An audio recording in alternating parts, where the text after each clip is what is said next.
దాసు గారు సుబ్బమ్మ కొంచెం పాతగా ఉందని పేరును శాంతకుమారిగా మార్చారు.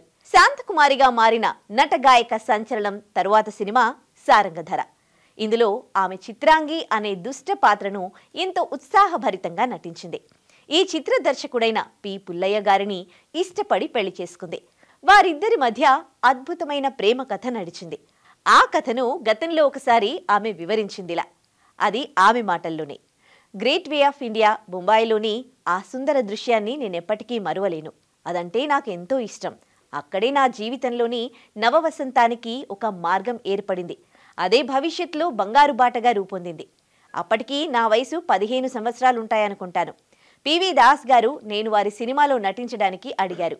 అయితే మా ఇంట్లో వాళ్ళు ఒప్పుకోలేదు. ఎలాగైతేనేం చివరాఖరుకు మా ఇంట్లో వాళ్లను ఒప్పించగలిగారు. ఆ సినిమా పేరు మాయాబజార్. అదే శశిరేఖ పరిణయం. ఏ వృక్షము లేని చోట ఆముదం చెట్టే మహావృక్షం అన్నట్టు ఆ సినిమా నిర్మాణం జరుగుతోన్న రోజుల్లో నా పాటలను, నటనను అందరూ మెచ్చుకునేవారు.